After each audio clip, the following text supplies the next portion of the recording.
ओम नमः शिवाय। श्री शिवाय नमस्तुभ्यम। श्री आदिशक्ति पार्वती माताए नमः। श्री विघ्नेश्वराय नमः। श्री लक्ष्मी नारायणे नमः। श्री सरस्वती ब्रह्माय नमः। श्री सियारामे नमः।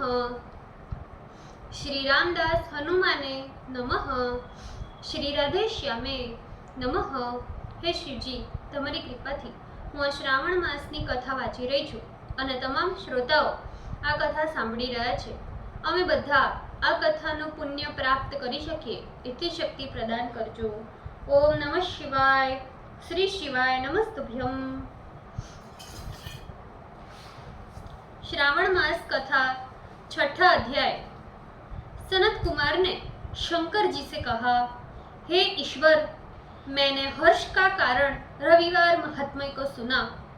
अब आप श्रावण महीनों के सोमवार व्रत के महात्म्य को कहे. ईश्वर ने सनत कुमार से कहा, हे सनत कुमार, रवि मेरी आंख है, उनका श्रेष्ठ महात्म्य है. पार्वती के सहित क्या इस मेरे सोम नाम का महात्म्य का वर्णन हो सकेगा? मुझसे इसके महात्म्य का जो कुछ वर्णन हो सकेगा उसे आपसे मैं कहता हूँ. चंद्रमा का नाम सोम है, ब्राह्मणों के राजा सोम है, यज्ञ साधन सोमलता का नाम है. इन नामों के कारण ही एकाग्र होकर मुझसे सुनो. ये वार मेरा स्वरूप है, अतः सोम इसका नाम कहा गया है. हे विप्र, इसकी व्रत विधि सुनो. मैं विस्तार से कहता हूँ. 12 महीनों में सोमवार का व्रत करना उत्तम है. यदि 12 महीनों में व्रत करने की सामर्थ्य न हो तो केवल श्रावण मास के सोमवार का व्रत करें. इस मास में सोम का व्रत करने मात्र से 1 साल के व्रत करने का फल का भागी हो जाता है. श्रावण शुक्ल पक्ष के प्रथम सोमवार दिन में सोम व्रत का संकल्प करें. सोम का व्रत करूंगा, इस व्रत से शिव प्रसन्न हो, ये चारों सोमवार के दिन सुबह संकल्प करें. यदि श्रावण मास में 5 सोमवार हो जाए तो 5 ही सोमवार के दिन में संकल्प कर शाम को शिव का अर्चन करें. सायंकाल में श्री शिव जी का षोडशोपचार से पूजन करें और एकाग्र मन से श्री शिव जी की कथा का श्रवण करें.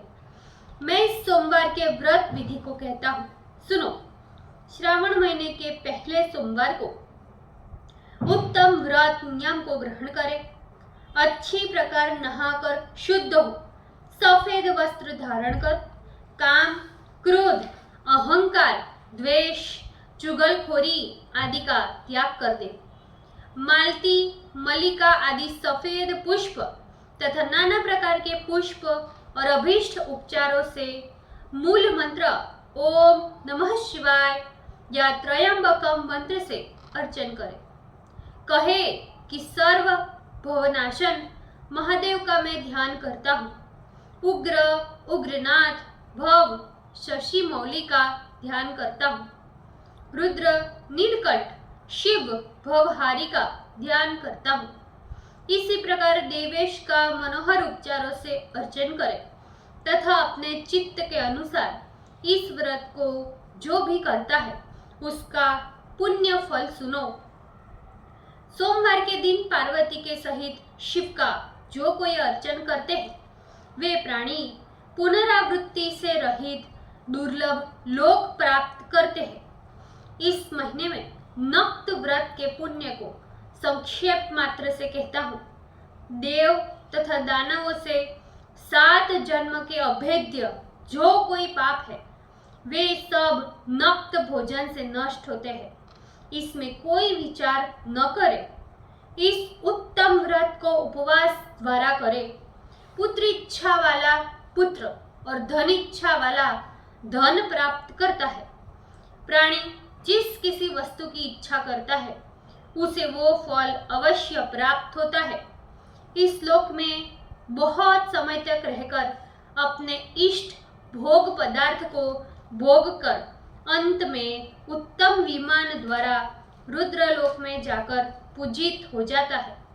तन, मन और जीवन को चलायमान जानकर प्रयत्न से व्रतोत्पादन जरूर करें। धन शठता को छोड़कर स्वशक्ति अनुसार चांदी के वृषभ पर स्थित उमा महेश्वर की प्रतिमा बनवावे। सुंदर लिंग तो भद्रमंडल बनाकर उस पर घट को स्थापन करें। घट को सफेद वस्त्र से ढके, घड़े के ऊपर पार्वती सहित शिव जी की प्रतिमा रखे। श्रुति स्मृति और पौराणिक मंत्रों से शिव का अर्चन करें। पुष्प का मंडप बनाकर उसके ऊपर एक रमणीय चंदोवा बांध ले। रात के समय गीत तथा वाद्य शब्द द्वारा जागरण करें। अपने गृह्य सूत्र विधान द्वारा बुद्धिमान अग्नि का स्थापन करें। सर्व भवनाश आदि एकादश नाम से होम करें। पलाश की लकड़ी से 108 आहुति दे। यव, प्रीहिति आदि द्वारा आप्यायस्व इस मंत्र से, त्रयंबकम मंत्र से, बिल्वपत्र का या षडाक्षर मंत्र से हवन करें। पूर्णाहुति कर्म कर स्विष्टकृत आदि आहुति करें। आचार्य का पूजन अर्चन कर गौ आचार्य को दे।